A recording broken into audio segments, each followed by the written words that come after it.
కొన్ని real estate సంస్థలు pre launch పేరుతో కొనుగోలుదారులకి అరచేతిలో స్వర్గాన్ని చూపిస్తూ మోసం చేస్తూ ఉంటారు. హైదరాబాద్లో ఇటువంటి ఘటన ఇప్పుడు ఒకటి వెలుగులోకి వచ్చింది. అసలు ఆ ఘటనలో ఏం జరిగింది, ఎంతమంది బాధితులు ఆ రియల్ ఎస్టేట్ సంస్థ చేసినటువంటి మోసాలకు బలయ్యారు అనేది మనం పూర్తి స్థాయిలో విశ్లేషణ చేసుకుందాం. ప్రస్తుతం మనతో పాటు ఉన్నారు రియల్ ఎస్టేట్ రంగంలో సుదీర్ఘమైనటువంటి అనుభవం కలిగినటువంటి ప్రముఖ రియల్ ఎస్టేట్ ఎక్స్పర్ట్ కృష్ణకుమారి గారు. మేడంతో మాట్లాడదాం. మేడం నమస్తే. మేడం నమస్తే. కొన్ని రియల్ ఎస్టేట్ సంస్థలు కొనుగోలుదారులకి ప్రీ లాంచ్ పేరుతో అరచేతిలో స్వర్గాన్ని చూపించి తర్వాత మోసం చేస్తూ ఉంది. ఇప్పుడు అటువంటి ఘటనే హైదరాబాద్లో మరొకటి వెలుగులోకి వచ్చింది. భారతి బిల్డర్స్ అనేటువంటి సంస్థ కొంతమంది కొనుగోలుదారులను మోసం చేసినట్లే కొన్ని వార్తలు వస్తూ ఉన్నాయి. అసలు ఆ ఘటనలో ఏం జరిగింది? ఇప్పుడు ఈ ప్రీ లాంచ్ పేర్లతోటి మోసం చేయటం ఈరోజు ఇది ఇది మొదటిది కాదు, ఇది చివరిది కాదు. వ్యాపారం మర్యాదగా నిక్కచ్చిగా చేస్తూ కస్టమర్కి నేను న్యాయం చేయాలి అనే ఉద్దేశంతో ఒక ప్రోడక్టు ఒక నెల ఆలస్యమైతే కస్టమర్ పట్టించుకోడు, 6 నెలలు ఆలస్యమైతే పట్టించుకోరు, సంవత్సరం ఆలస్యమైనా పట్టించుకోరు. నిజానికి సంవత్సరం అంటే చాలా ఎక్కువ టైం కింద లెక్క, కానీ పట్టించుకోరు. ఎందుకంటే అక్కడ పని జరుగుతూ ఉంటే వాళ్ళ కళ్ళ ముందు కొంచెం లేట్ అయినా ఏదైనా కస్టమర్స్ కూడా అర్థం చేసుకుంటారు.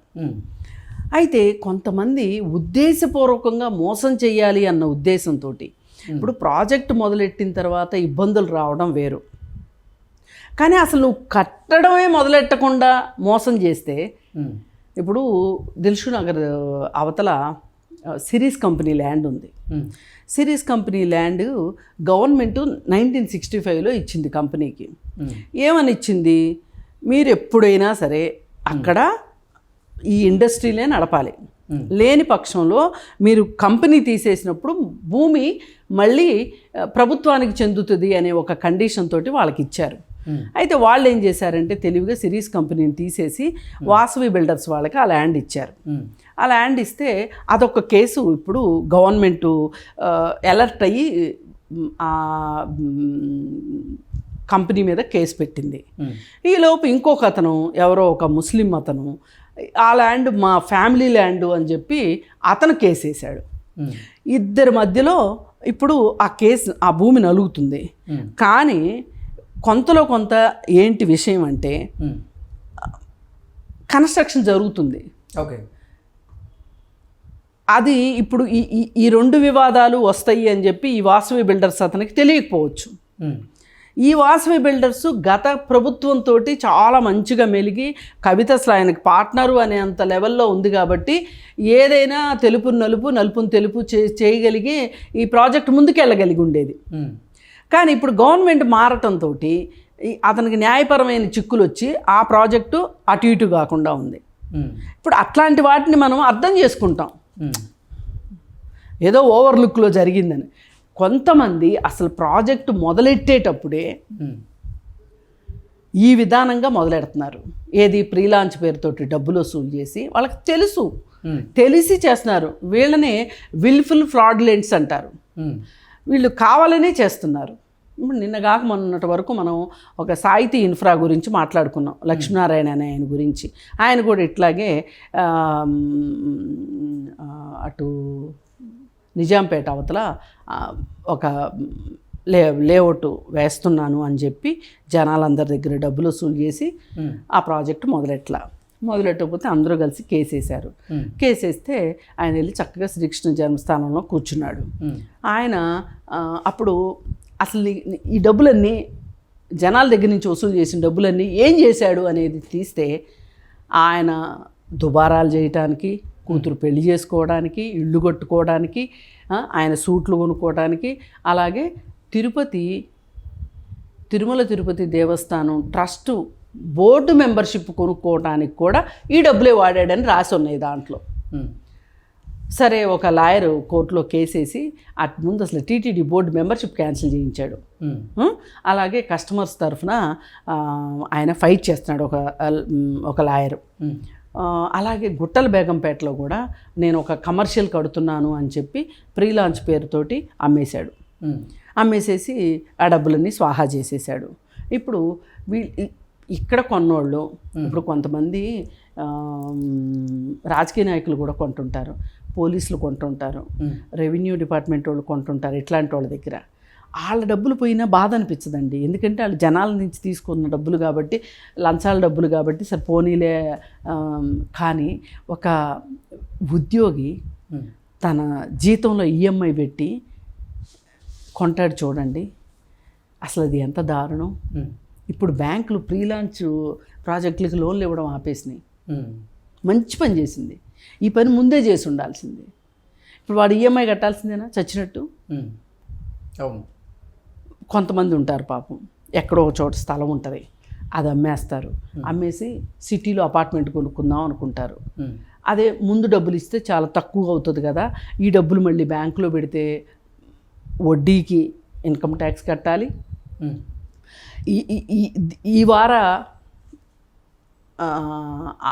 తర్వాత ప్రాజెక్ట్ రెడీ అయిన తర్వాత రేట్లు ఎక్కువైపోతాయి అని వాళ్ళు పాపం ఆశపడి కొనుక్కుంటారు.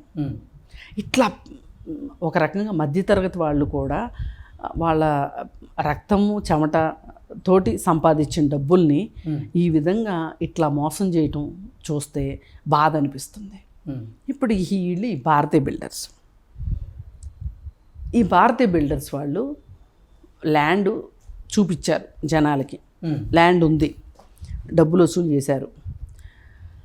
వీళ్ళు అసలు ఎట్లా మొదలెడతారంటే, 1 ఎకరం కొంటారు, ఆ చుట్టుపక్కల వాటికి అడ్వాన్స్ ఇస్తారు, ఇది మొత్తం మాదే అని చెప్తారు. మొత్తం మాదే అని చెప్పి కస్టమర్స్ ఇచ్చిన డబ్బులతోటి, ప్రీ లాంచ్ డబ్బులతోటి ఆ పొలం కొంటారు. వాళ్ళ దగ్గర డబ్బులు అయిపోతాయి. కన్స్ట్రక్షన్ మొదలు కాదు. బ్యాంక్ లోన్కి వెళ్తే ఇప్పుడు బ్యాంకులు కొంచెం స్ట్రిక్ట్ అయినాయి లోన్లు ఇచ్చే దగ్గర. వీళ్ళు కన్స్ట్రక్షన్ చేయట్లా. ఇప్పుడు వీడు కన్స్ట్రక్షన్ చెయ్యాలి అంటే వీడు ఏం చేశాడు అంటే, ఇప్పటిదాకా కన్స్ట్రక్షన్ చేయకపోగా ఇంకొక అతన్ని పట్టుకొచ్చాడు. పట్టుకొచ్చి అతను గుజరాత్ అతను, ఈ ప్రాజెక్ట్ మొదలెట్టిన అతను కూడా గుజరాత్ అతనే. ఇప్పుడు ఇంకొక అతన్ని తీసుకుని వచ్చాడు. వచ్చి అతనికి అమ్మాడు ల్యాండ్ని. అమ్మితే ఇప్పుడు ఈ పాత వాళ్ళకి అతను ఫ్లాట్లు ఇస్తాడని నమ్మకం ఏంటి?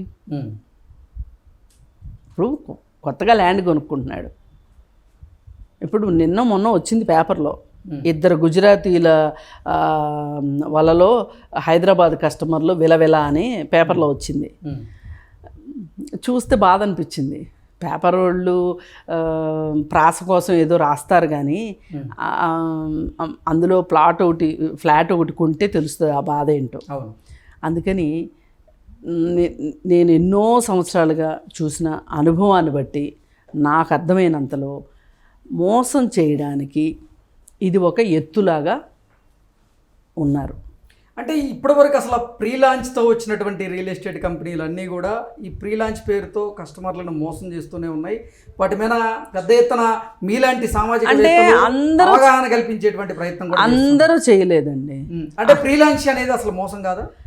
ప్రీ లాంచ్ అనేది మోసం కాదా అవునా అనేది వాళ్ళు ఆ ప్రాజెక్ట్ కంప్లీట్ అయ్యేలోపు నిరూపించుకోవాలి.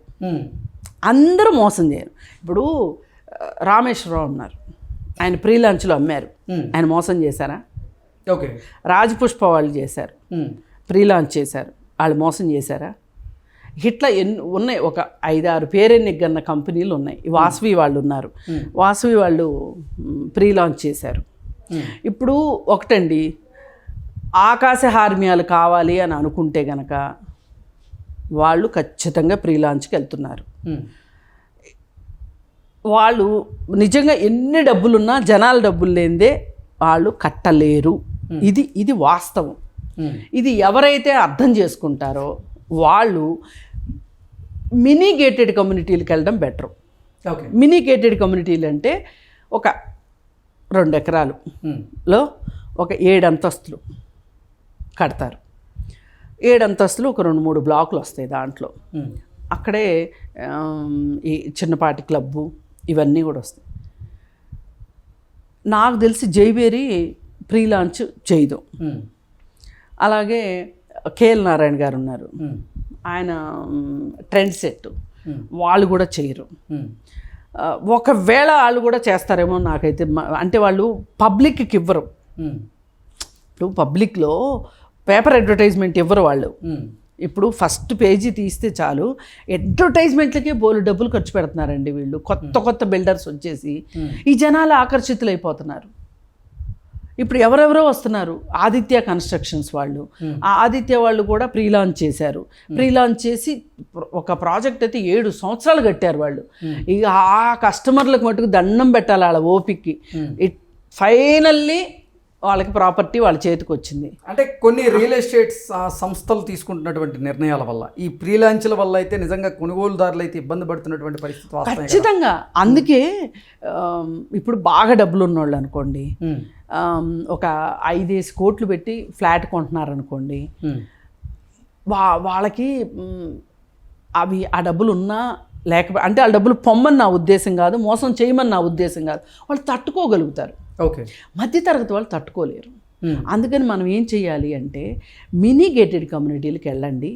లేదు అనుకుంటే కనుక స్టాండ్ అలోన్ అపార్ట్మెంట్స్, ఒక 1000 గజాల్లో అపార్ట్మెంట్ కడుతున్నారనుకోండి, 5 అంతస్తులే కడతారు 1000 గజాల్లో, వాటిలో కొనుక్కోండి. ఖచ్చితంగా ఇప్పుడు సంవత్సరంన్నరలో కట్టిస్తానని చెప్తాడు అతను. మహా అయితే ఇంకొక నెల లేట్ అవుతుంది. ఇప్పుడు కరోనా లాంటి పరిస్థితి వచ్చింది అనుకోండి, 1 సంవత్సరం లేట్ అవుతుంది. కానీ వాళ్ళు కడుతూ ఉన్నారనుకోండి నెమ్మదిగా అయినా సరే, అది వేరు విషయం.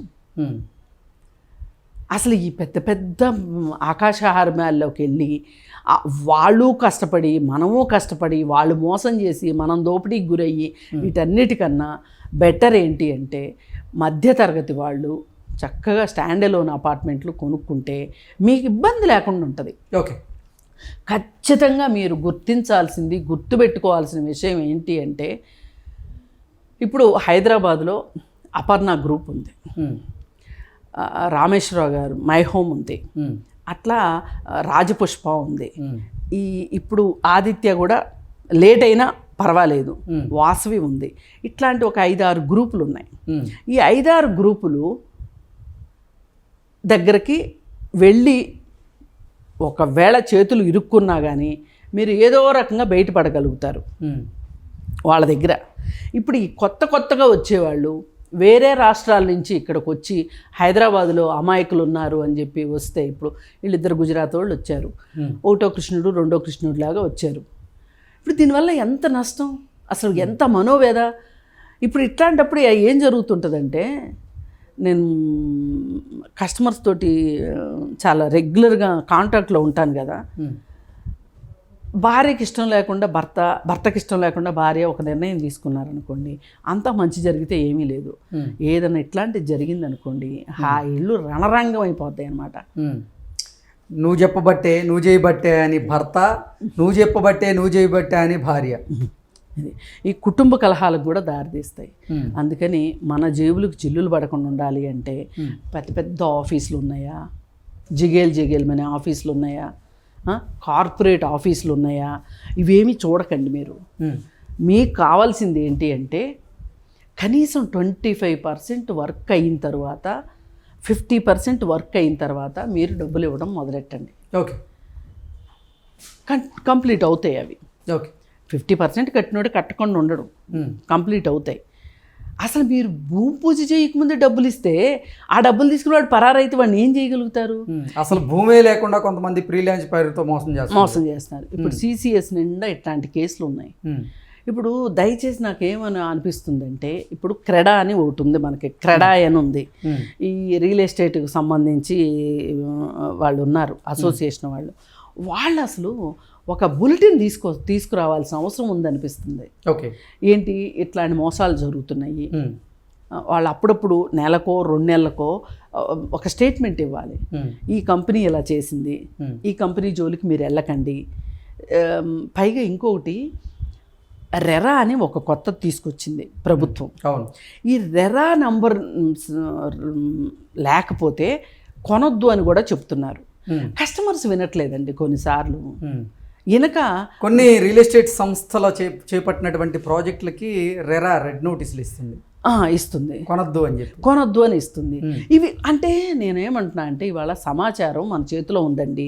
ఇదే భారతీయ డెవలపర్స్ గురించి ఇప్పుడు నేను వాళ్ళ జాతకం ఏంటి అని చెప్పి నేను తీసి చూశాను ఫోన్లో.